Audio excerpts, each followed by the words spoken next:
l'endroit où on parle de l'intendance de Maman Olive, c'est à la Gombe. Les gens connaissent l'avenue de la Gombe.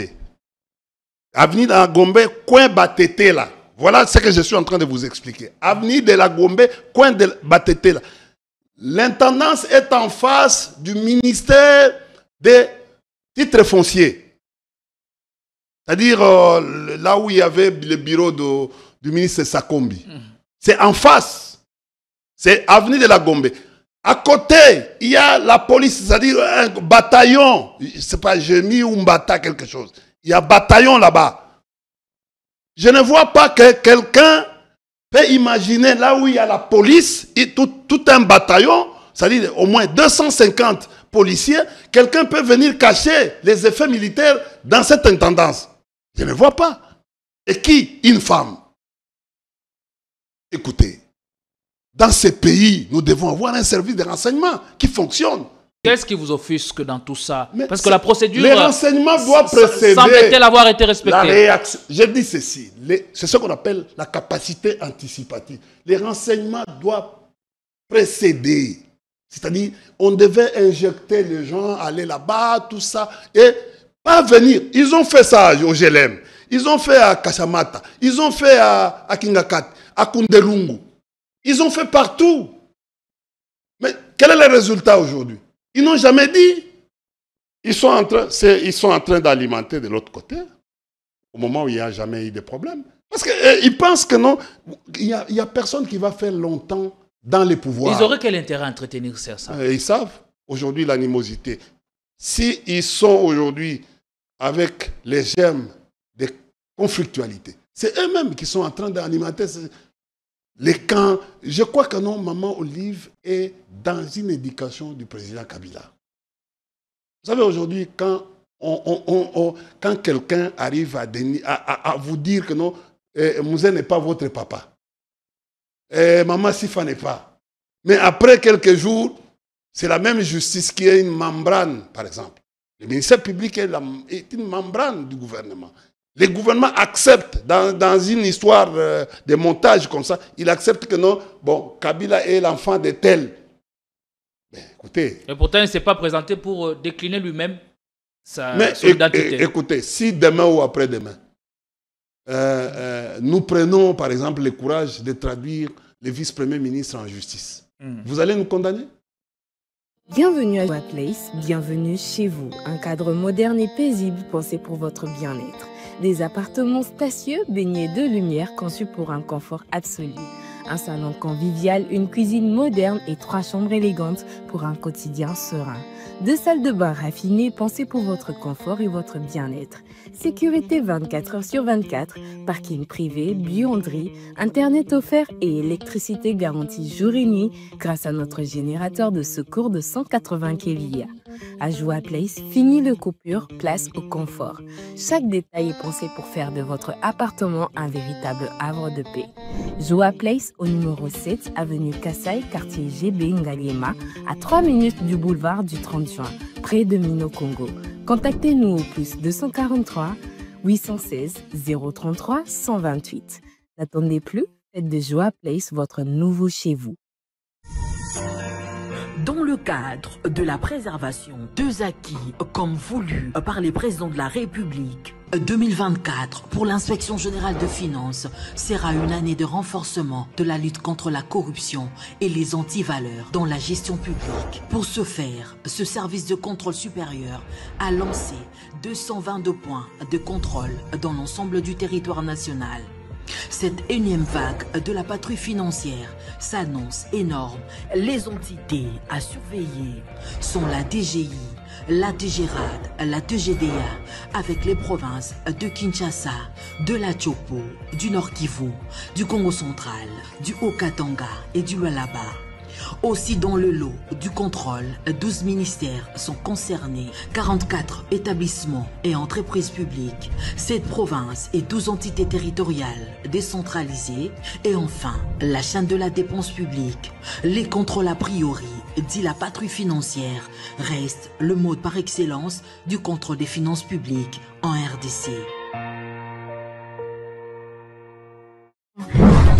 Tikala Setseko, Ndenali Puta, na wax de Maman Moseka, Letoko Maka Légende, na 3.5, 4.5, to 5.5 $, signature Yalibela et Tikali, inoubliable, avec le wax de Maman Moseka.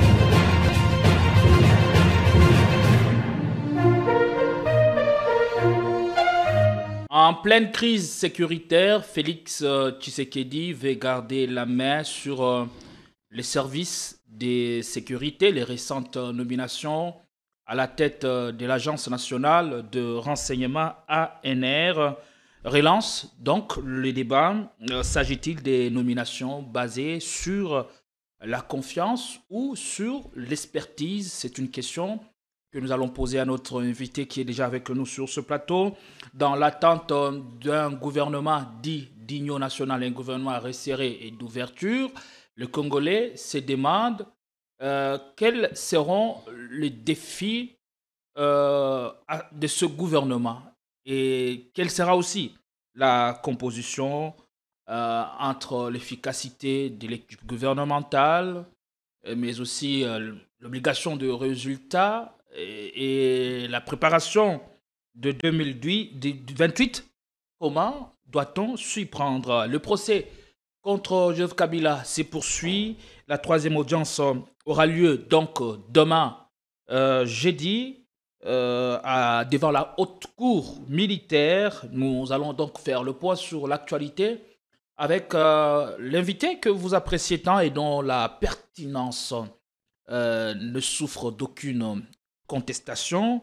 India Omari Force nous a manqué pendant un long moment.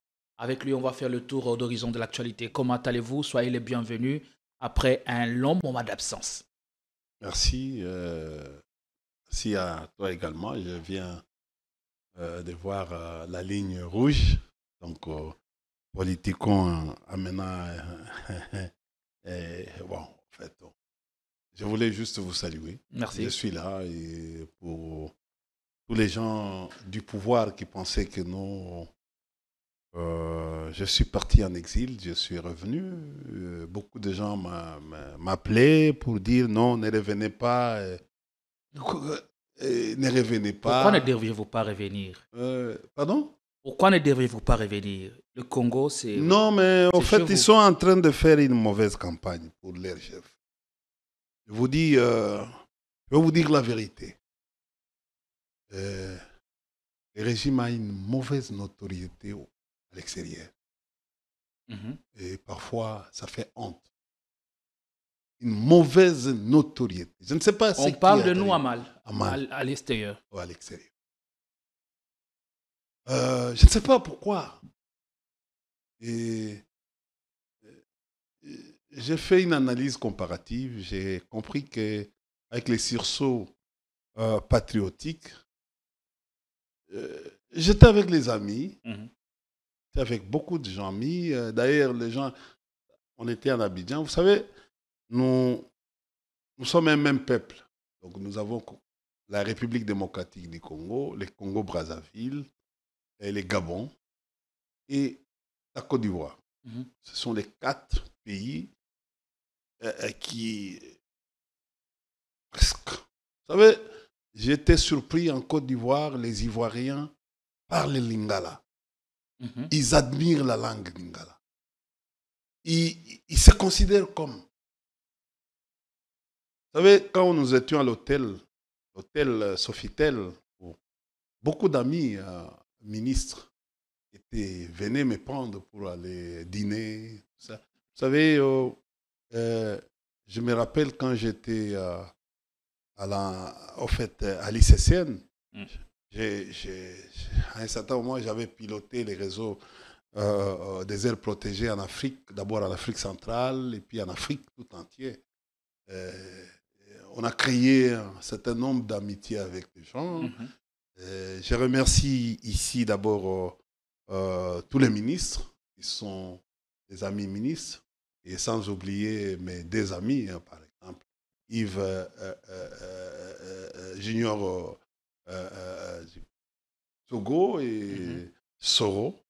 En fait, j'ai remercié également d'autres ministres qui m'ont invité chez eux à la maison, à Abidjan, et les autres qui m'ont invité à Yamoussoukro, les autres qui m'ont invité quand je suis arrivé à Libreville, à la conférence panafricaine sur les écosystèmes forestiers. Donc vous avez sillonné au total combien de pays? Bon, j'ai fait, les sièges étaient en Abidjan.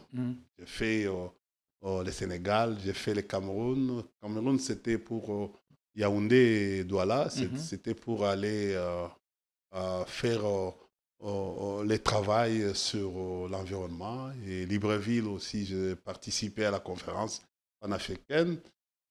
Vous savez, les Congos étaient absents. Je me plains de notre ministre. Et qui passe à la télévision pour dire que non, nous sommes un État, un pays solution. Et pourtant, c'est dans de grands salons où il faut faire valoir son influence. Mais en fait, le Congo était absent.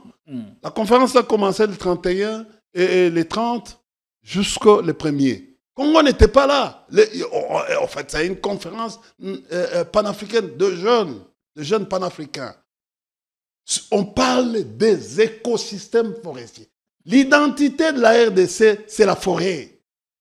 C'est la forêt, c'est l'eau. La forêt. La faune et la flore. Mais écoutez, nous réunissons plusieurs écosystèmes ici au Congo. Nous avons l'écosystème savanicole, nous avons l'écosystème montagneux, aquatique, nous avons les systèmes forestiers.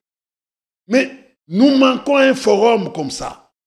Alors, nous avons 62% de la superficie de l'Afrique. Nous aujourd'hui... À quoi nous servirait ce genre de forum? Mais au fait, c'est... À appeler le regard des autres sur nous? Oui, il y a beaucoup d'argent. Il y a beaucoup d'argent. Vous savez, aujourd'hui, avec seulement la forêt, le Congo peut se développer. Avec seulement la forêt. Rien qu'avec la forêt. Vous savez, aujourd'hui, avec les déchets ici, le travail que nous avons fait, les déchets que vous voyez, ça peut amener au moins 600 000 emplois pérennes en RDC. Les déchets, les recyclages des déchets. C'est un emploi, j'ai dit emploi pérenne, en dehors de ce qu'on peut retrouver en d'autres terres. Nous avons ici les déchets municipaux et les déchets non municipaux. Vous savez combien de tonnes que nous déversons chaque jour dans notre espace? On arrive, regarde un pays comme Côte d'Ivoire, Abidjan. C'est chantier en chantier tous les jours. Où il n'y a pas, vous circulez en Abidjan, il n'y a pas de sachets. Ailleurs, il y a pas de trous. On y travaille. Et ici, en fait, aujourd'hui, l'État exproprie même 3 ou 4 fois les parcelles de gens. Ils donnent de l'argent comme ça pour les déplacements, afin de lutter contre cette histoire des embouteillages. Et quand vous regardez Abidjan, c'est impeccable. Regardez les couches, les goudrons, ce que vous appelez macadam. Couches. J'ai pris les chemins de Abidjan jusqu'à Yamoussoukro parce que mon souci c'était d'aller m'incliner à la tombe de Houphouët-Boigny. Je suis arrivé jusqu'à la cave. J'ai regardé ce qui se passe. Et que représente Félix Houphouët-Boigny pour les Ivoiriens? Même pas pour les Ivoiriens, pour nous. Pour nous. L'ami intime à Mobutu, j'ai vu la résidence. Je suis entré dans la résidence de Mobutu, maréchal. J'ai vu les photos. C'est déjà une résidence qui est vendue par les enfants de Mobutu, mais achetée par les Ivoiriens, où il y a aujourd'hui, en face de l'hôtel, il y a aujourd'hui un grand restaurant. Avec des photos immortalisées de Mobutu, c'est ce que Ouazabanga. Tu sais, les autres, en fait, ils s'inspirent au Congo. Ils s'inspirent au Congo.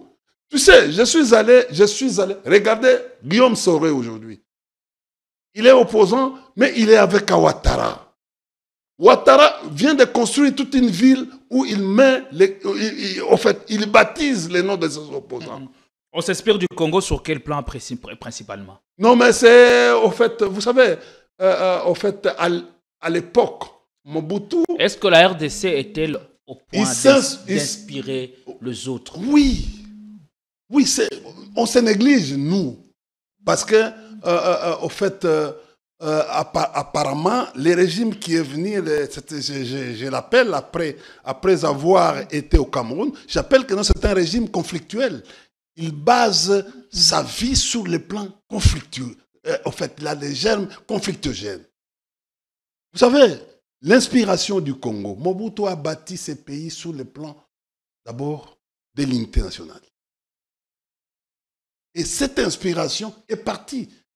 Le Côte d'Ivoire, c'est un pays de tribus. Le Congo, c'est un pays de tribus. Vous savez, les Rwandais n'ont que trois tribus. Les Hutus, les Tutsis et les Ntwa.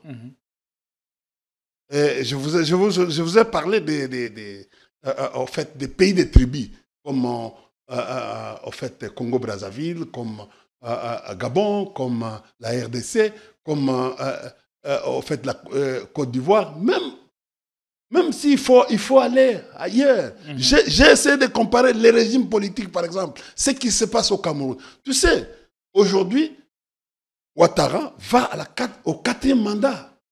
Et les Ivoiriens... Non, c'est parce qu'il construit.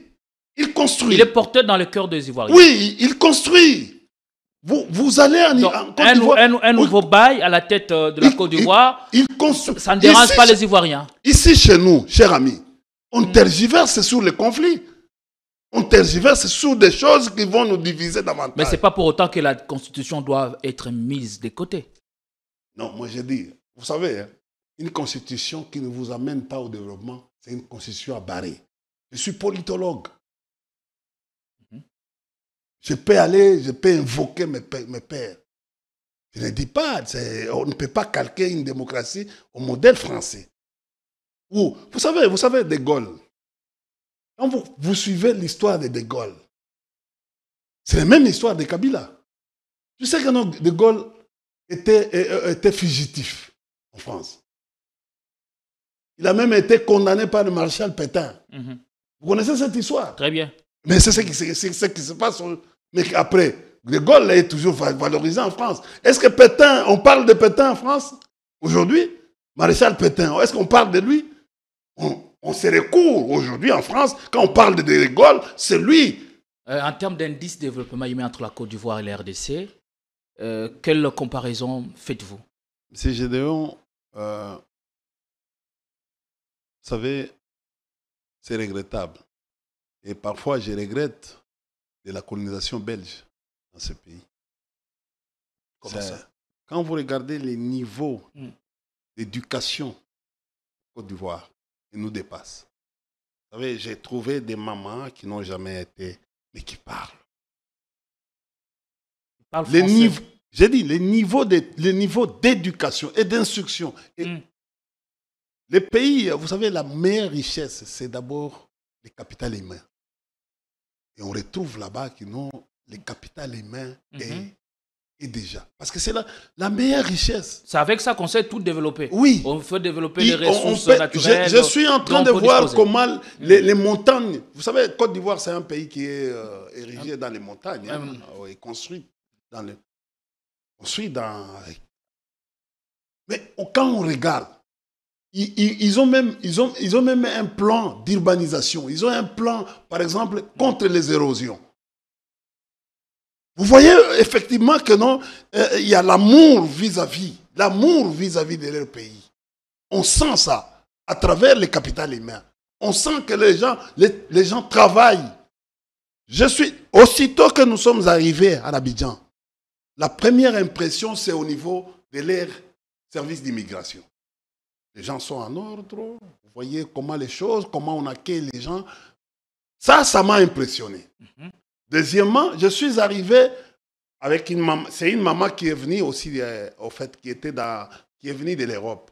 Qui voulait, en fait, ce service a exigé qu'on vaccine l'enfant. Maman voulait donner un pourboire. Ils ont catégoriquement refusé. Ils ont, pas seulement avec violence comme ça se passe ici, mais vous sentez, les gars a pu expliquer à la maman calmement pour dire les inconvénients. Il lui dit, vous venez de l'Europe avec votre enfant, nous avons des moustiques, nous avons des trucs ici. Bon, voilà les conséquences. Voilà plan et plan B, plan A et plan B. Et finalement, la maman a jugé bon. On vaccine son enfant. C'est un déplacement. Moi-même, les gens qui sont venus m'accueillir devant ma femme, on était avec ma femme. Les services, tout ça, j'ai donné un pourboire. J'ai fait sortir $100 pour donner pour un service. Ils ont dit non. Notre service nous donne tout. Je ne peux pas accepter ça. On suppose que c'est un déplacement riche en renseignements. Au fait, vous avez pu vous faire une idée du développement j'ai appris sous d'autres cieux. J'ai appris beaucoup et ça m'a révolté. C'est pour dire que non, aujourd'hui, quand je regarde par exemple les systèmes, comment ils construisent, comment ils ont diversifié par exemple, il y a les Chinois, il y a les Américains, il y a les Portugais. D'ailleurs, ce sont les Portugais, les Italiens qui sont même plus avancés dans les constructions de routes que les autres. On va évoluer. Vous voyez cette concurrence-là que j'ai vue. L'actu est abondante, on va évoluer. Beaucoup de choses à nous raconter de votre déplacement. Et j'espère que vous nous avez ramené quelque chose de tout ce déplacement sur le continent. J'ai acheté beaucoup de livres. Ok. J'ai acheté, comme toujours. Oui, en fait, j'ai acheté beaucoup de livres. Je suis venu avec beaucoup de livres intéressants, très intéressants. Et mon déplacement était vraiment instructif. Ça m'a aidé à découvrir encore davantage le monde. Beaucoup se demandaient où serait passé India Omari Force. Le revoilà. Il y a même certains qui m'écrivaient à inbox et pensaient que vous avez été blacklisté. Il me dit non. Lui, c'est le patrimoine. C'est la ressource. Personne ressource pour nous. Et comment expliquez-vous qu'il soit blacklisté? Mais aussi, beaucoup de choses ont été dites. Je remercie KMB, mon jeune frère aimable Jean-Pierre KMB. Ça fait longtemps que vous l'aimez beaucoup. Oui. C'est un garçon, c'est un entrepreneur. Si moi, j'étais à la place de l'État, je devais subventionner cette chaîne que j'ai vue. Bon, aujourd'hui, avec tous ses employés, en fait, c'est une chaîne qui monte aujourd'hui. Vous êtes pratiquement la première chaîne qui dépasse même la RTNC, qui devient une chaîne de propagande. Non, la RTNC reste la RTNC. Non, mais et en fait, Politicon fait son bonhomme de chemin en toute humilité. On essaie de proposer, elle n'est pas suivie. Dans la mesure du possible, c'est que l'on peut. Allez, beaucoup de choses ont été dites. Oui, mais écoutez, si vous voulez avoir... Au sujet de votre déplacement, certains même se sont permis jusqu'à dire que vous êtes retrouvés à Abidjan pour comploter un coup contre la République. Pour rencontrer Joseph Kabila, parce que selon Africa Intelligence qui a publié dans ce colonne en date du 29 juillet dernier, on parlait d'un déplacement de Joseph Kabila pour la Côte d'Ivoire. On ne sait pas. C'était lié à une visite familiale, une rencontre politique. Alors, vous êtes mieux placé pour nous en parler. Est-ce vrai ou faux? De quoi? C'est que les médias ont raconté. Ils ont raconté, ce sont les médias. Est-ce que nous sommes obligés de venir démentir ce que les médias... C'est un média du pouvoir qui raconte. Kabila, ce n'est pas... Africa Intelligence n'est pas un média pro-pouvoir. En fait, je dis Kabila n'est pas n'importe... Là où nous étions, c'était la garde républicaine ivoirienne qui nous sécurisait. qui nous gardaient. Il y avait des motards que Ouattara a mis à la disposition. Kabila n'est pas n'importe. Kabila, vous le prenez ici. Kabila, c'est une grandeur. Kabila, c'est au niveau africain. Vous savez, nous, regarde, moi, India, j'ai eu des privilèges, des honneurs. Je suis allé dans les maisons des grands ministres en Côte d'Ivoire à cause du nom de Kabila. Oui, Donc, étiez-vous dans une mission purement politique? On était dans une fête. La cadette de la famille Salomé s'est mariée avec Lori. Bon, écoutez, je suis... Kabila y était, a-t-il effectué les déplacements? Vous voulez demander à Kabila? Non? Kabila, s'il effectuait ces déplacements-là, il devait être visible. Il devait danser avec moi. Moi, j'étais visible. Les connaissants énigmatiques, parfois, ils se déplacent sans se faire filmer. Le vieux André Kimbuta était visible. L'ancien ministre de la Défense, vice-premier ministre de la Défense, Louba Tambo, était visible.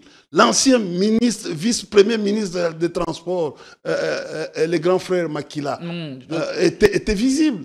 Le grand frère Mova Sakani était visible. Tu veux que je te cite? Tout le monde qui était là était très visible. Kabila devait se cacher. C'était le mariage de sa petite sœur, sa jeune sœur, la dernière des enfants de Mzé. Tu vois? Dans un tel contexte, les déplacements massifs de cadres la famille de PPRD, de kabylistes vers la Côte d'Ivoire, si vous étiez à la place de dirigeants, ça ne devrait pas vous inquiéter. Mais ça devait les inspirer. C'est à eux de voir que non. Mais on devait organiser cette fête ici. Pourquoi on a organisé la fête en Côte d'Ivoire à la place d'organiser la fête ici? C'est eux. Ça devait les interpeller. Interpellation, c'est une interpellation. C'est une honte même. C'est même une honte. Nous sommes allés, bon, on a célébré ce mariage. Bon, ok. C'est comme moi j'ai célébré mon mariage avec ma femme. C'est la même chose. Le mariage est public, cher ami. Le mariage est officiel. C'est public. On célèbre quand on va à l'officier. Au fait de l'état civil, on célèbre le mariage en public. Le mariage est public. Et la présence d'Olive Lembe Kabila à cette fête était tout aussi remarquable. Et après le retour de certains kabylistes au pays, on annonce un coup fourré qui se prépare contre la première dame par rapport à cette folle rumeur qui fait du chemin. Quel conseil donnez-vous? Est-ce qu'aujourd'hui, il y a lieu d'établir une certaine animosité ou une certaine rivalité entre l'ancienne première dame et l'actuelle Denise Nyakero, Maman Denise Nyakero? Le président Kabila ne cessait de nous dire de respecter le président de la République. C'est Chilombo. Et les gens qui étaient là, la fête, n'étaient pas tout simplement des kabylistes. Il y a des gens qui sont venus de tous les horizons. L'ancien président Kabila vous a demandé de respecter Félix Tshisekedi. Et Maman Olive... Et la même chose vaut aussi pour la première dame. Mais la première dame a toujours dit, d'abord, c'est une dame éduquée. Elle a grandi dans une discipline de fer. Vous savez, au fait... bon, je ne veux pas aller au-delà. Toi, tu connais la culture des gens de Kivu. C'est particulièrement les gens de Maniema. Quand ils se mettent à éduquer leurs filles. Toujours dans la rigueur. Dans la rigueur. Je ne vois pas que Maman Olive, il va gagner quoi? Il y a des gens qui appellent ex-première dame et disent non, nous avons une première dame. Nous avons une première dame. Mais je vois... Elle préfère rester dans l'ombre. Oui, elle est faire ombrage. Elle est philanthrope. À l'actuelle première dame. Elle est philanthrope. D'ailleurs, je suis content aujourd'hui que tout le monde est revenu. Est-ce que ce n'est pas par fausse modestie qu'elle dit ça? Non, mais je suis content du fait que non. à cause de son éducation aujourd'hui, tout le monde est venu avec l'idée, il y a Colonna. Lona. C'est-à-dire que non, aujourd'hui, l'initiative plus a envoyé, a faire inspirer tout le monde, il y a Colonna. Vous voulez parler du changement du nom de la J'ai dit fondation au fait, Maman Denise Nyakero qui a été transformé complémentarité. en Lona. J'ai dit, le nom a changé désormais. Au fait, Bilanga, ce que l'oni Bilanga mbouma bien, vous comprenez? Mais et comme ça la ligne. Et Masango est bien, et Misamanioko est bien, Pondou est bien. Aujourd'hui, je crois que non, Maman Olive est porteuse de l'éducation. Elle envoie tout le monde vers. Tu sais. Alors, qui entretient cette rivalité? Ça vient de quel camp? Du camp de Maman Olive ou de la première dame? Écoutez, Maman Olive, son service de presse est piloté par Adam Chimizi, que vous connaissez. C'est un jeune comme vous. Alors, je ne vois pas. Si peut-être ça venait d'Adam, on pourrait comprendre que non, mais écoutez, on devait même avoir des sanctions. Il devait y avoir des sanctions. Une telle rencontre ne s'est jamais tenue. Et d'ailleurs, quand vous regardez les comportements du journaliste Adam et de son équipe, si vous-même, de l'autre côté, vous êtes en train d'alimenter les histoires, j'ai vu des gens qui étaient avec Moïse, qui ont trahi les journalistes qui étaient... Vous parlez du camp de Maman Denise? Aujourd'hui, bon, en fait, aujourd'hui, ils pensent que non, ils vont... Non, mais Maman Olive a payé. Vous savez, il y a même un député là, un député qui est devenu aujourd'hui accusateur du président Kabila. C'est Maman Olive qui a payé ça. Bon, je ne vais pas dire, nous avons payé. La maison a la chose. Les députés là qui fait beaucoup de bruit, sa première maison, sa famille pour aller aux États-Unis, c'est Maman Olive. Sa famille pour aller aux États-Unis. Excuse-moi que... Quel intérêt aurait le camp de la première dame à entretenir cette rivalité ou bien cette animosité entre les deux? Ils sont en train d'alimenter de l'autre côté, au moment où il n'y a jamais eu de problème. Parce qu'ils pensent que non, il n'y a personne qui va faire longtemps dans les pouvoirs. Ils auraient quel intérêt à entretenir ça? Ils savent, aujourd'hui, l'animosité. S'ils sont aujourd'hui avec les germes de conflictualité, c'est eux-mêmes qui sont en train d'alimenter les camps. Je crois que non, Maman Olive est dans une éducation du président Kabila. Vous savez, aujourd'hui, quand quelqu'un arrive à vous dire que non, Mouzé n'est pas votre papa, Maman Sifa n'est pas. Mais après quelques jours, c'est la même justice qui est une membrane, par exemple. Le ministère public est une membrane du gouvernement. Le gouvernement accepte, dans une histoire de montage comme ça, il accepte que non, bon, Kabila est l'enfant de tel. Mais écoutez... Et pourtant, il ne s'est pas présenté pour décliner lui-même son identité. Écoutez, si demain ou après-demain, nous prenons par exemple le courage de traduire le vice-premier ministre en justice, vous allez nous condamner? Vous allez nous condamner? Moi, ma question, c'est savoir quel intérêt le camp Maman Denise aurait à entretenir cette situation. À la lecture des images, attendez que je pose ma question jusqu'à la fin, à la lecture des images de l'alternance en date du 24 janvier 2019, on a l'impression que Maman Denise et Maman Olive n'ont jamais été si proches. Et en engageant des poursuites contre Joseph Kabila, est-ce que Maman Olive digère cet état de choses? Est-ce que ce n'est pas là que naît tout le problème? Mais je dis ceci. Ce procès est comparable au procès de Jésus-Christ. Tu comprends? Ce procès est comparable. Tu lis la Bible. Il n'y aura rien. Jésus a fui. On l'a suivi. On l'a suivi. Il a fui plusieurs fois. Quand on voulait l'arrêter, il a fui. Mais on est allé le chercher là où il a fui. Pourquoi on ne va pas chercher Kabila là où il a fui? Vous étiez avec moi ici. C'est un montage, un procès, un montage. Kabila, les 8 chefs d'accusation, Kabila, c'était où? Ça a eu lieu ça où? c'est une autre paire de manches. Est-ce qu'au PPRD ou pour le camp Kabila, vous digérez ça? Mais écoutez, nous... Comment vous digérez ça? Non, nous, on trouve que non, c'est un montage. C'est un montage. C'est un procès vicieux, qui ne remplit pas les conditions. Voilà Toloba qui balamba lia. Ça ne sert à rien. Moi, si c'était à leur place, c'était de venir et proclamer la décision. Et c'est tout. C'est ça que nous attendons. Tout ce qu'on fait là, ce sont des spectacles. La prochaine audience est programmée pour ce. Est-ce que tu as déjà vu un kabiliste aller là-bas? C'est-à-dire que non, quelque part, nous disons que non, et ça, c'est pour arriver à quoi? Ne pas y aller, c'est pas donner raison à la justice? Je dis ceci. D'abord, un procès pareil. Et vous tirez 3 millions.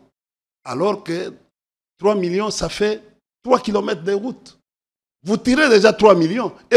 Et les avocats continuent à demander encore plus. 3 millions pour un procès.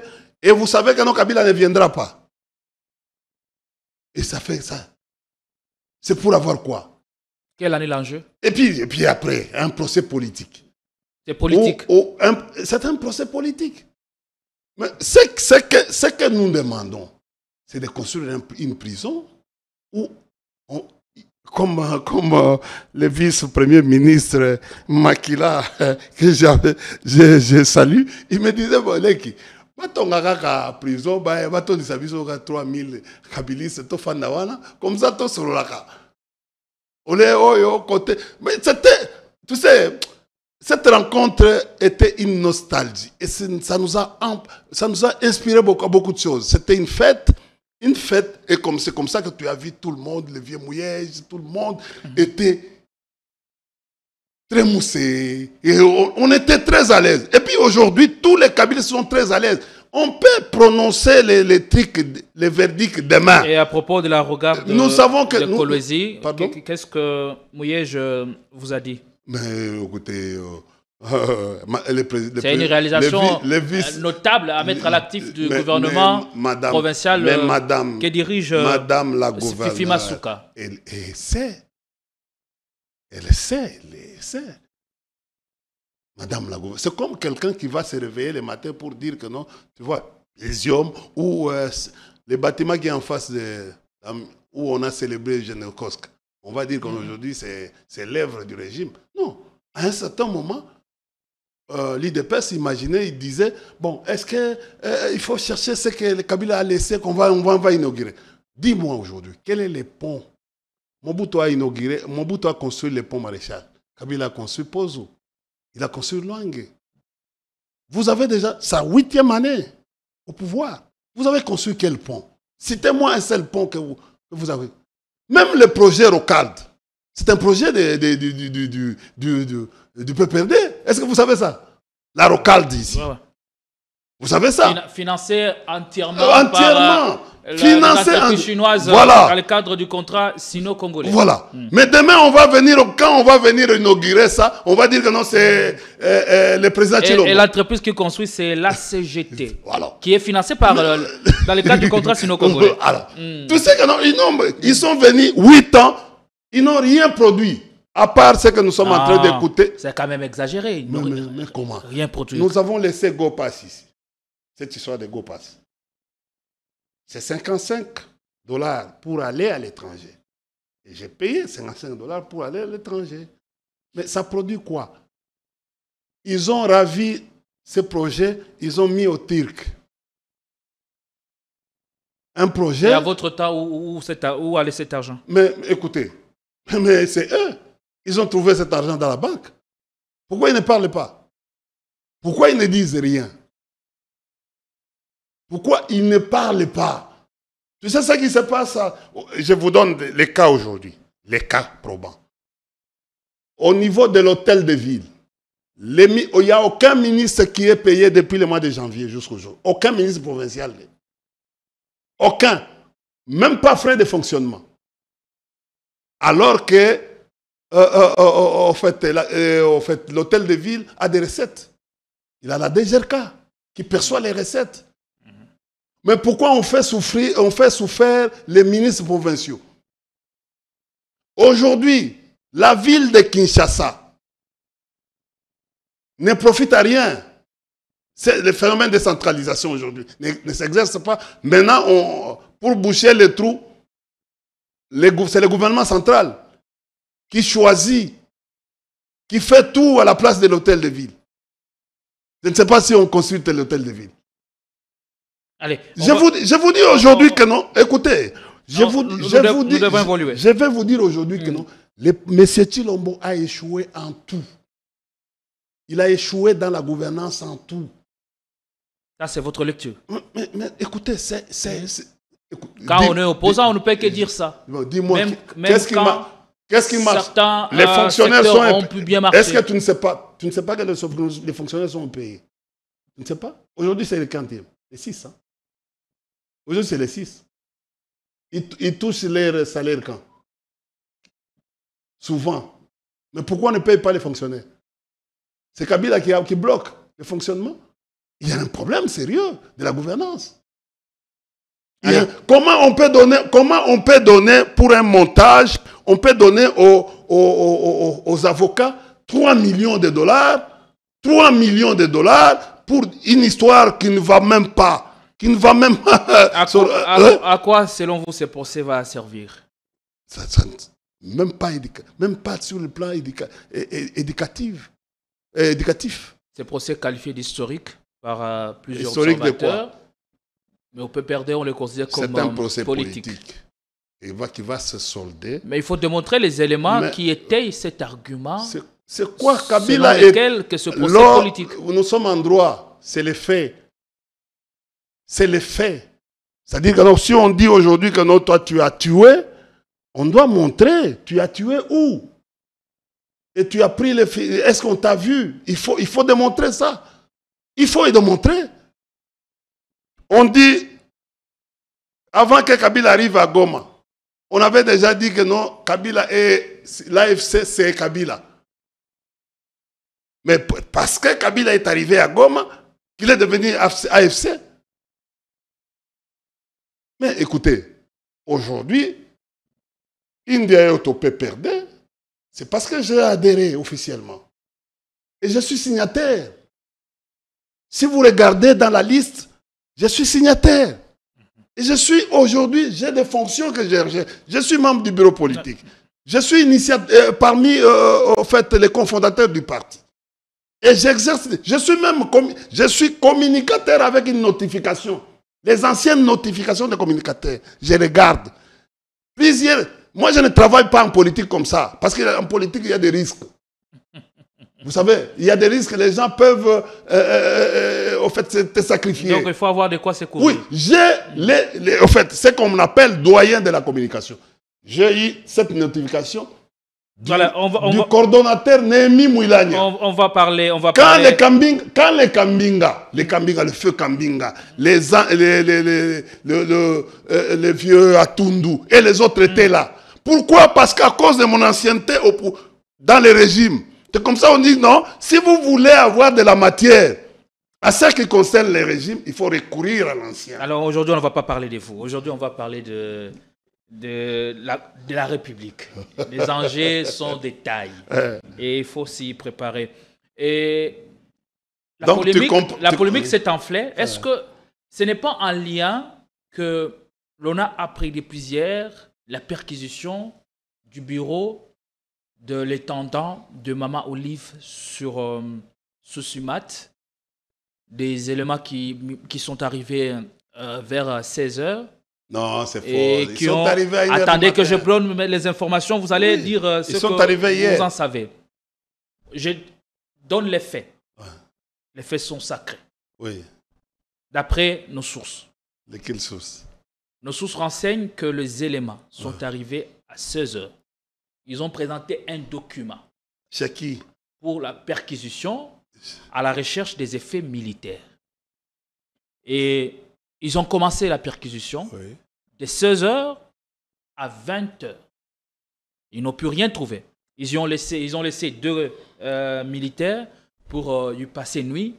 Ils ont promis de revenir aujourd'hui pour la signature du PV.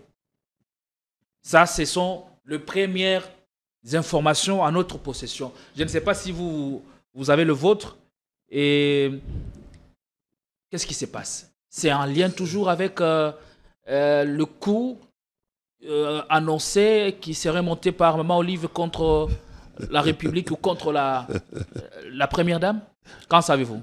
Tu sais, hein, ce que je suis en train de vivre dans mon pays, ça fait peur même aux investissements étrangers, aux investisseurs étrangers. Parce que les signaux que nous sommes en train de vivre aujourd'hui, la militarisation même de la capitale, ça ne sonne pas bien. Aussitôt qu'on arrive ici, j'étais en Namibie, j'ai vu. Même en Abidjan, les militaires sont dans les casernes.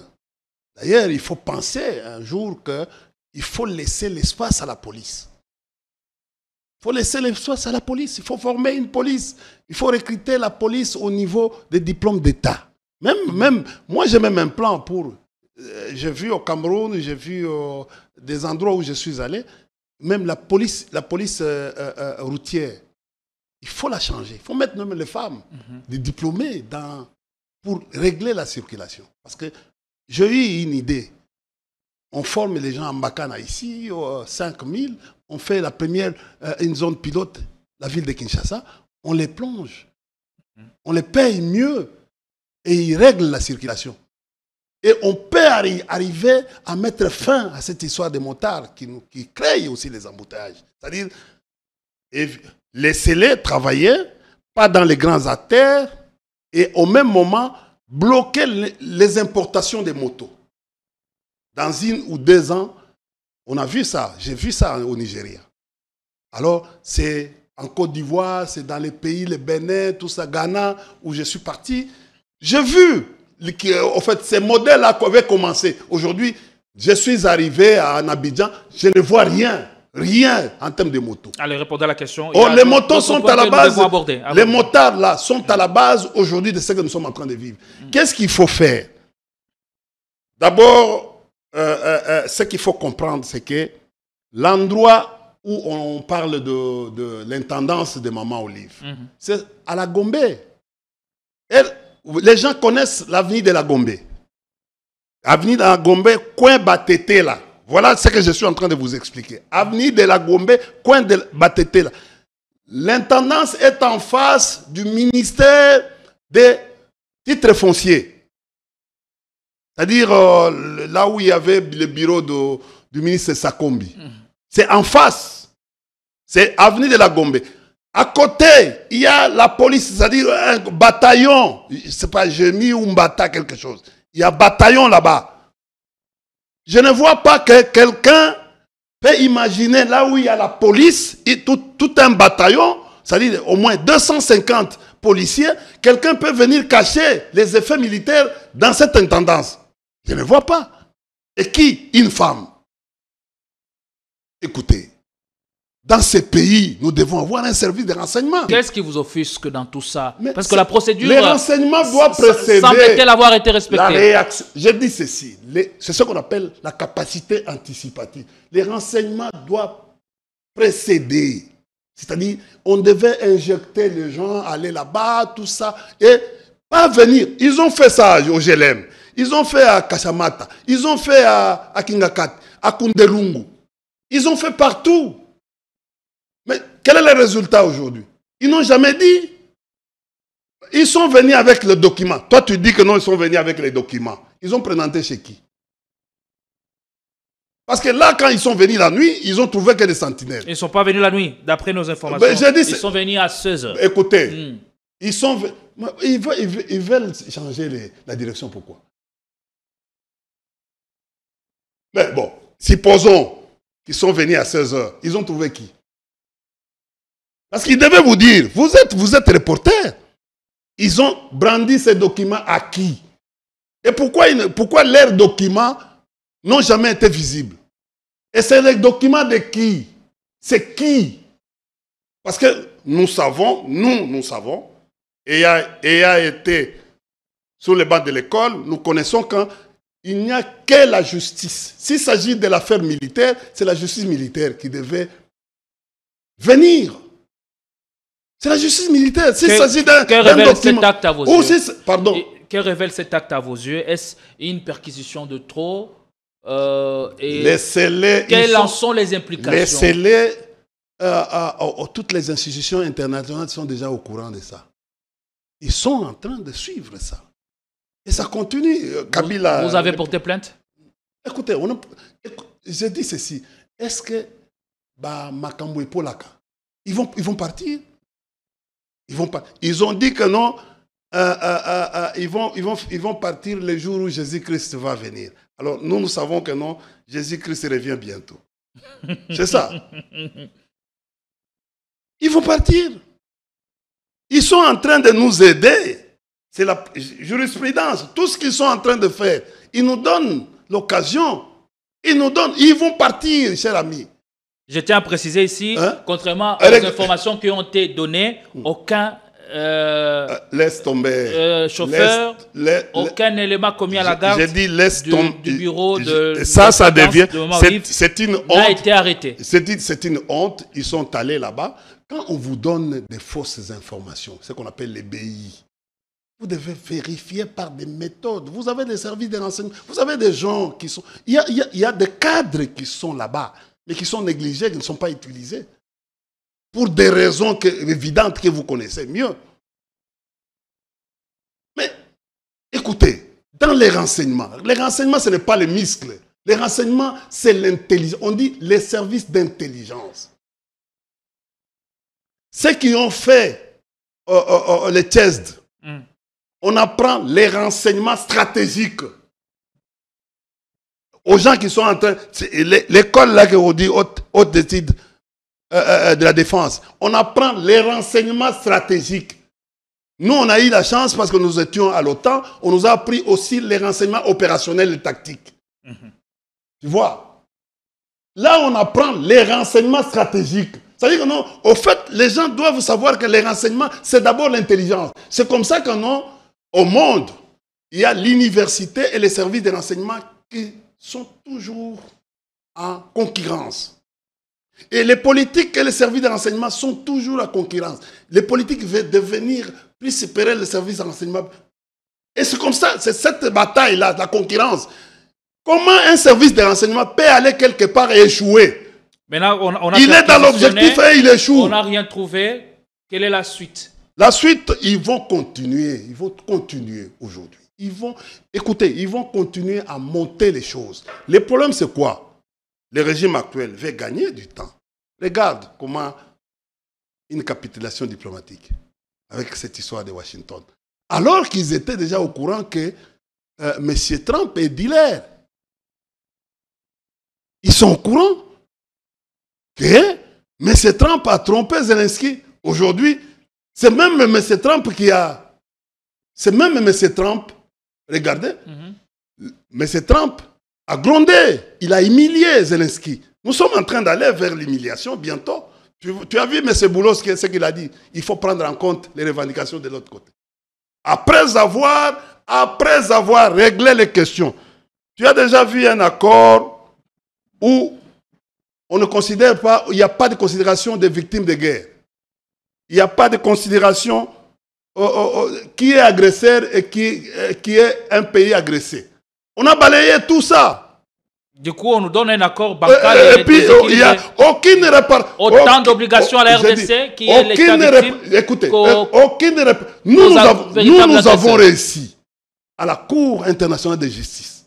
On a réussi à faire condamner l'Ouganda et l'Ouganda a donné de l'argent. Et cet argent que les ministres, les fameux ministres, étaient en train de jouer avec ça. L'argent des réparations. Nous avons gagné. Comparé aujourd'hui, ces gens-là ont dit quoi?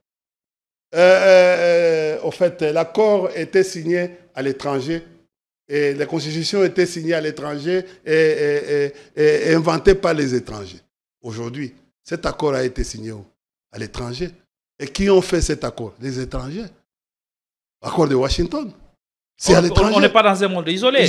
On mais, doit toujours fait, composer avec les forces en présence, avec ceux qui sont à même de venir en aide. Je vais te dire. Tu sais, depuis qu'on a signé cet accord, nous allons vers 50 jours. Alors, on avait donné 90 jours. Il nous reste pour la neutralisation des FDLR. Vous êtes des Congolais. Il faut lire. Nous sommes déjà au-delà des jours prévus, les 90 jours qui étaient prévus.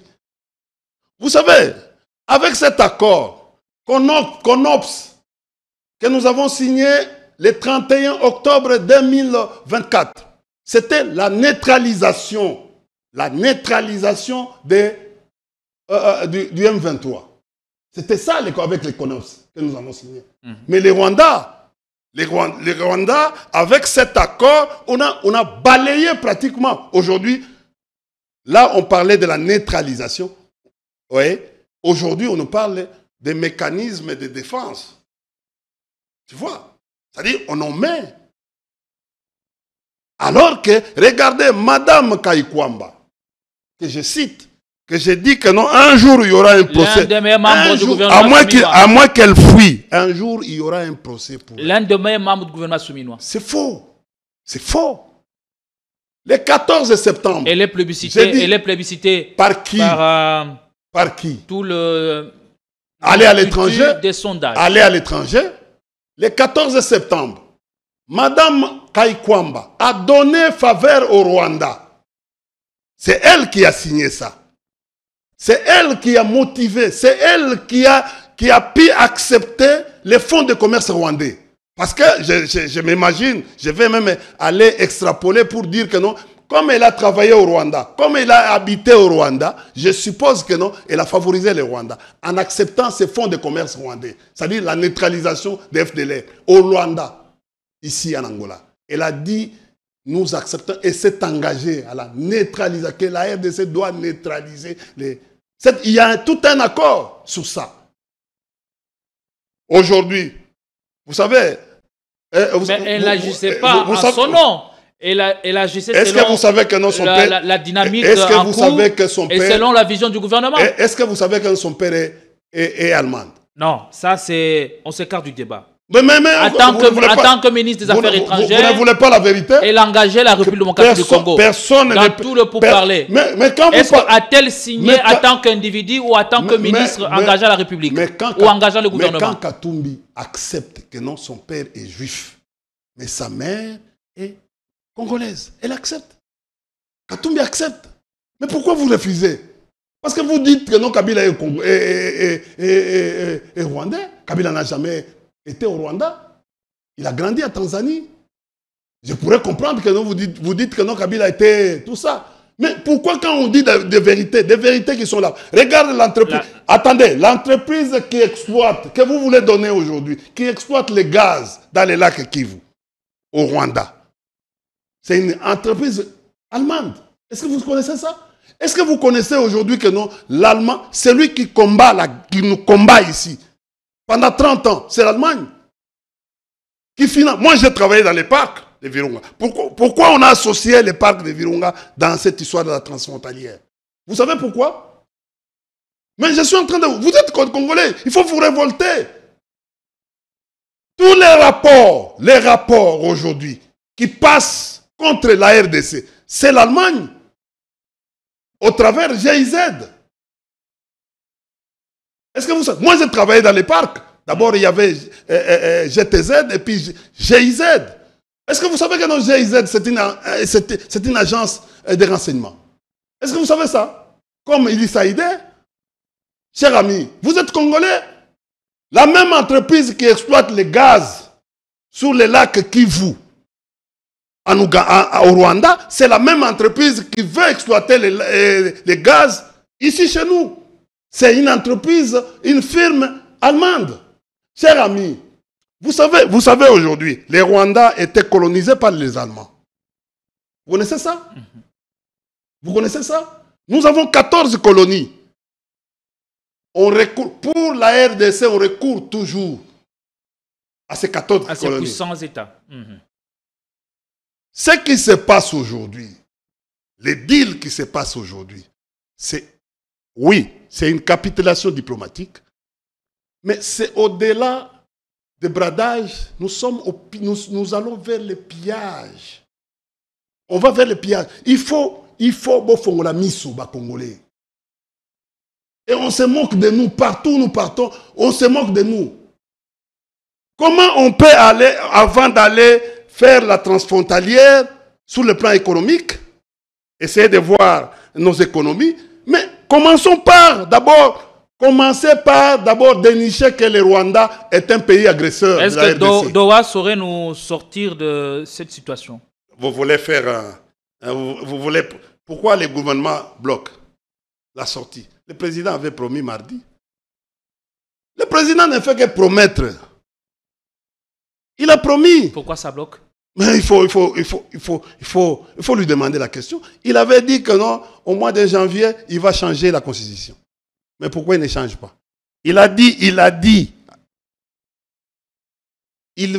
Mardi, il va faire sortir les gouvernements. J'ai vu même la ministre de l'enseignement primaire et secondaire qui a fait sortir un travail bâclé sur les résultats des enfants. Comment le qualifiez-vous de bâclé alors que vous n'avez pas travaillé même dans la correction de... Mais l'examen d'État a commencé quand? Lundi, non? Êtes-vous au courant qu'il y a eu des réformes qui ont été initiées grâce à Raïssa? Est-ce que vous savez... On a même intégré l'intelligence artificielle dans la correction des items. Ce sont des réformes quand même à saluer et à mettre à son actif. Est-ce que vous savez que les colis du Maniema traînent encore d'autres provinces? Non, on commence avec les mâles de province. De quelle province? Qui sont déjà... Comment les lauréats... On a fait sélectionner les lauréats sur toute l'étendue de la République. Informez-vous. Non, mais réformes qui ont été écoutez, regardez. Et vous verrez que c'est possible, en un temps record, tu sais, après les examens d'État, de publier les résultats. Nous sommes en train de suivre et on voit les mâles. Dans les temps qu'on réunissait tous les mâles. Comment on peut terminer jeudi, vendredi, samedi jour férié, dimanche et lundi les résultats sortent? On a corrigé quand? Dis-moi, on a corrigé à quelle heure? India Omar, vous voyez tout en noir. Non, je suis... Regardez votre toc. Écoute, je vous ai dit ici, le système d'éducation, que le capital humain, c'est d'abord la première richesse dans un État. Je vous ai parlé de Côte d'Ivoire. Alors, pour que le travail soit bien fait, il faut que ça mette 30 mois ou 33 mois les correcteurs, avant la publication des résultats. Les gens qui ont... C'est ce qui est rationnel ou ce qui serait à peu près cohérent pour vous. On a travaillé où? Écoutez, je pose la question. On doit mettre en principe combien de temps? J'ai vu un enfant... 60 jours? J'ai vu un enfant qui a eu 86, hein? 86. 86 ou 88. C'est pas... Quand je lui ai posé quelques questions, on nous amène où? Moi, je pense que cette dame vient de l'Europe, non? Elle devait être plus rigoureuse que tout le monde. Elle doit passer à la télévision pour nous dire comment ça a été passé, ça a été fait. C'est quoi? Parce que maintenant on ne peut pas bâcler tout un enseignement. Aujourd'hui, cette histoire de corruption, cette histoire de gabégie, tout détournement, c'est à partir de l'école. Le patriotisme, l'éducation civique, c'est à partir de l'école. École primaire, école secondaire, où l'enfant doit avoir les basiques. Mais ce qui se passe aujourd'hui, nous sommes en train de mettre quel genre de société? Allez, on fait quoi? On va chuter. Et puis, quand je vous dis, regardez ce qui se passe dans ces pays. Concluez. Regardez ce qui se passe dans ces pays, chers amis. Vous savez, même l'accord, il faut rétablir la vérité. Cet accord-là, que ce soit même l'accord que je viens, qui a été signé à Doha, l'accord des 7 principes. Mais c'est à notre désavantage. C'est à notre désavantage. Qu'est-ce qui va aujourd'hui? Écoute. Que faire alors pour sortir de cette situation? Ne vous limitez pas seulement à critiquer l'accord, mais qu'est-ce que vous proposez? La voie de sortie de cette crise, c'est laquelle? Les prêtres ont donné une voie de sortie pour la crise. Il faut que les gens arrivent à dire des vérités en face à M. Tshilombo. Et c'est ça qu'il a peur aujourd'hui. Le président a peur qu'on lui dise des vérités en face. Il doit prendre son courage, qu'on lui dise d'en face des choses. Qu'on lui dise que non, mais écoutez, vous avez organisé mal les élections de 2023. Voilà ce que les élections ont eu lieu pendant 8 jours. En contrario ou contrairement à la loi sur l'organisation des élections. On va lui dire, monsieur, vous avez mis le QR code qui n'a pas une loi, qui n'a pas un soubassement. Ça devait avoir aujourd'hui la loi sur l'identification. Au fait, la loi sur l'identification n'existe pas. On devait lui dire, comme ça en face. Et on essaie de voir comment on peut faire. Mais lui, il gagne le temps avec des procès. Croyant que non, bon, il va exclure les problèmes, il va faire taire les PPRD. Bon, il faut que ces gens-là disparaissent. Est-ce que ce gouvernement qui est annoncé pour cette semaine ne vient-il pas pour préparer le grand dialogue? Le gouvernement s'est bloqué. Lui-même s'est bloqué. Ce n'est pas Kabila qui l'a bloqué. Il s'est bloqué. Parce que la sortie du gouvernement va susciter beaucoup de polémiques au niveau international par rapport à sa volonté d'amener les pays dans la paix. Parce qu'aujourd'hui, tout le monde regarde, mais c'est pour quel objectif? J'ai dit d'abord, la sortie des gouvernements, c'est pour... Lui-même a constaté, quand nous disons à la télévision qu'il a échoué, il a constaté maintenant, il vient de nous donner raison qu'il a échoué. Quand lui échoue, c'est-à-dire c'est son gouvernement qui échoue, c'est Mme Soumino qui a échoué, lamentablement. Je suis venu ici, j'étais la première personne de dire que non, Mme Soumino... Le changement d'un gouvernement ne signifie pas forcément échec. Les remaniements signifient... Les remaniements... Bon, écoutez, ça partout au ça passerait si la coordination tombait. Demandez aux Français... Pour plus d'efficacité, on juge défendable de remanier quelque peu. Ou d'apporter ce qu'on appelle le réaménagement technique. Regardez, un gouvernement de 54 personnes qui va être remplacé par un gouvernement de 48 personnes. C'est un gouvernement resserré. La taille a été légèrement réduite. Pardon? La taille a été réduite. C'est quoi? La taille, c'est quoi? Si un ministre va toucher 45 000 $, ou ce que les journalistes disent, ça fait quoi? Quand on dit on va diminuer d'une manière drastique la taille du gouvernement. La taille du gouvernement. C'est-à-dire, je pourrais comprendre que la taille du gouvernement est à 16 ou 20 ministres. Mais dans ce contexte, ça serait un peu impossible, puisqu'il faut satisfaire aussi, il faut satisfaire les appétits gloutons des alliés qui risquent de les quitter avant 2028. On est dans une coalition gouvernementale. Il faut gérer les fixations. Tu as suivi les tons quand le président a réuni les gens de l'Union sacrée? Ça, c'est un ancien audio. Attendez. C'est une vieille vidéo. Attendez. Les gens de l'Union sacrée, à l'air sorti de la réunion, beaucoup se sont plaints. Et moi, par après, je me suis dit que le président n'a pas de gens. Il n'a pas. Tout ce monde-là sont des flatteurs. Il n'a pas de gens. Ce sont eux qui nous informent les premiers et qui nous disent de tout ce qui se passe. Il y aura éclatement. Parce que, écoutez, si lui dit que non, bon, si on imagine aujourd'hui que non, tous ces gens-là ne sont pas là parce qu'ils partagent. Non, nous sommes en politique. Politique, c'est l'intérêt, la recherche des intérêts. Intérêt général, intérêt national, mais tu te retrouves là-dedans. C'est ça la politique. Même dans un contexte qui est le nôtre, mais dans un contexte particulier où la RDC est agressée, on fait voir, vous allez, on met en avant, on place les intérêts avant. Attendez, la RDC est agressée par qui? Vous connaissez les pays agresseurs, justement. Hein? Mais quand vous êtes allé signer un accord, il n'y a pas un pays. Les Rwandais, Le Rwanda n'est pas un pays agresseur. Vous l'avez exempté. Dans cet accord qui vous met en difficulté, le Rwanda n'est pas agresseur. Vous traitez avec les Rwandais égal. Il n'est pas un pays agresseur. Aujourd'hui, le Rwanda ne vous doit rien. Alors, si vous lisez, si vous allez au contenu de cet accord, aucune réparation, même, tout ça, on a 10 millions de réfugiés. On a 6 millions de déplacés. 10 millions de gens qu'on a tués.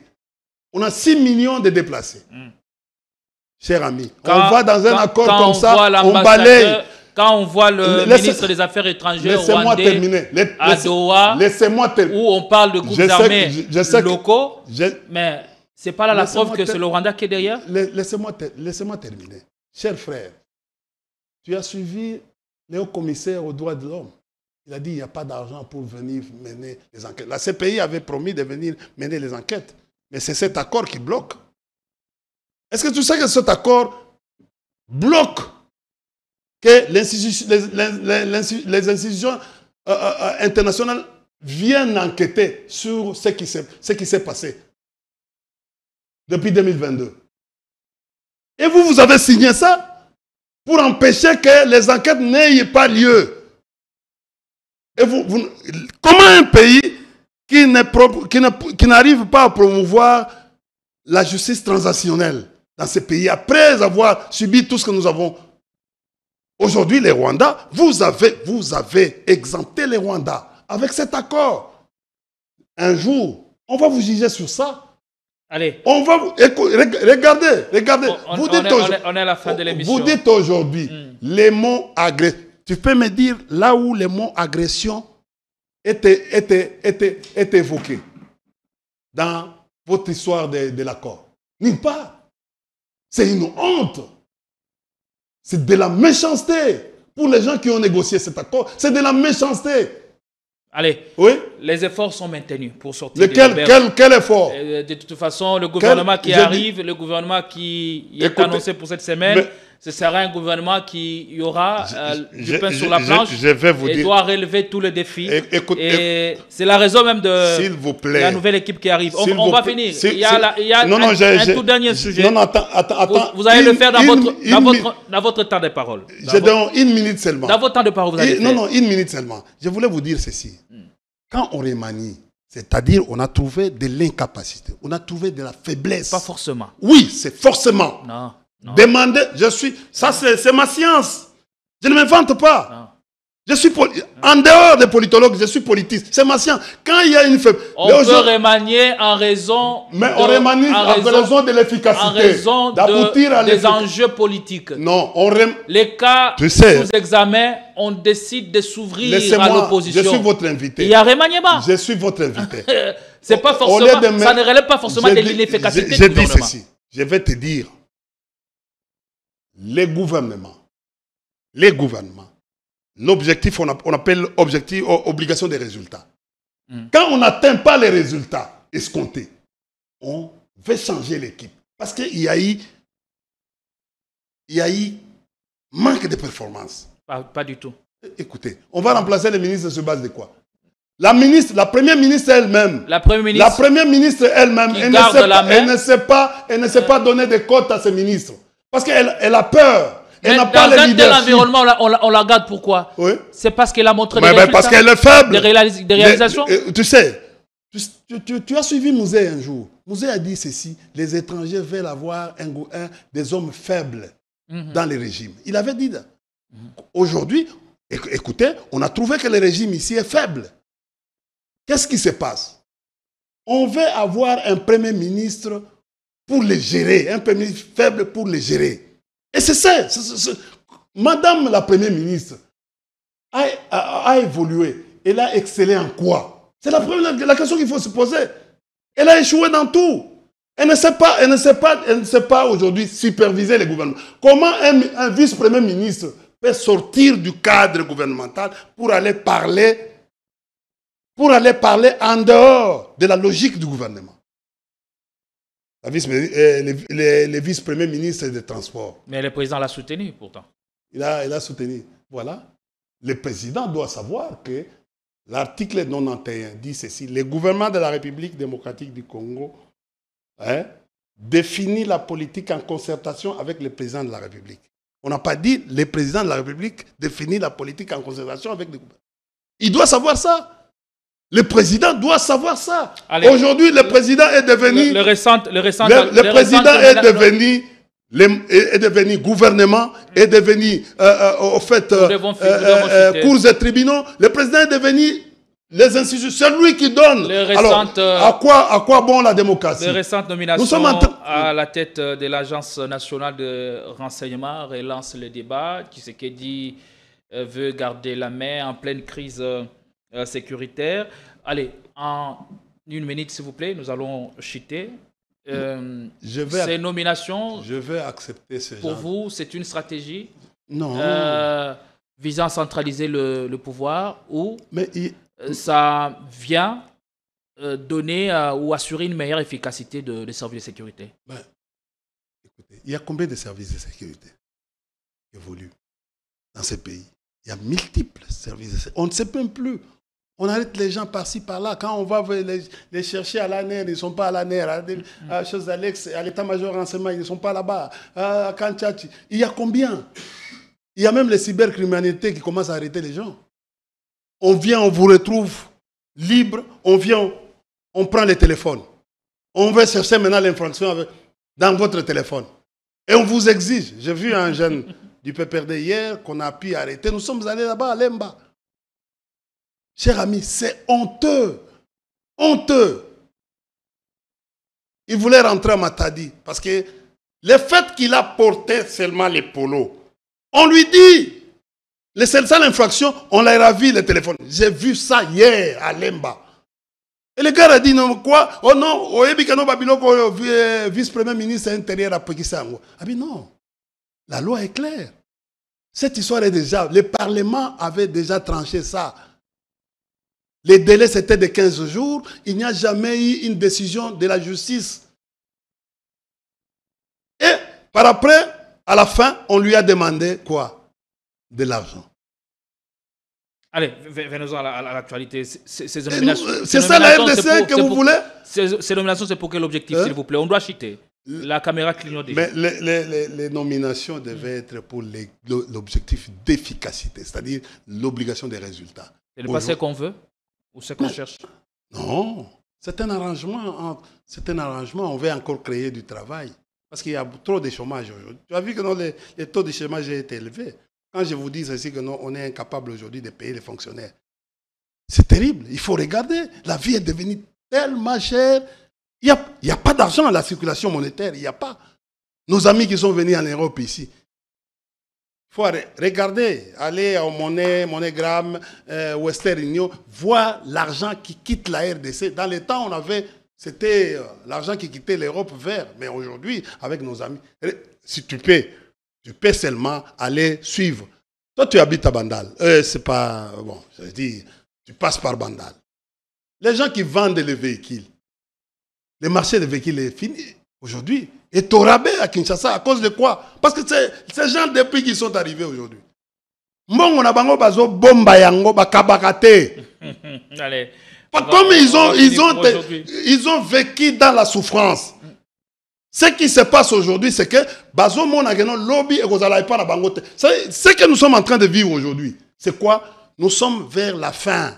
Et les gens ne sont pas sûrs d'eux. Allez, et voilà, ils créent eux-mêmes l'insécurité que vous êtes en train de vivre. Combien de fois qu'on a nommé les responsables de ça? Regardez, dans 8 ans, on a nommé combien? Regardez dans vos services là, on a nommé combien de gens? On a remplacé combien de gens? C'est-à-dire quelque part, il y a même un problème de confiance qui existe, qui se pose dans ce régime. Problème de confiance. Alors ceux qu'on nomme, ce sont des mains expertes ou de ils vont prendre combien de confiance? Est-ce qu'ils ont des garanties de faire combien de temps à ces postes? On se retrouve prochainement. La longévité ne peut pas... La longévité, l'efficacité doit être de quelque chose, les savoir-être, les savoir-faire. Merci beaucoup, India Oumari Force. Merci de votre temps, de votre disponibilité. C'était un honneur de vous avoir. Il est de retour. Désormais, on aura de temps en temps l'occasion de l'avoir sur ce plateau pour C'est les analyses qui éclairent l'opinion, tant nationale qu'internationale. Allez, on se retrouve à très très vite avec le même plaisir.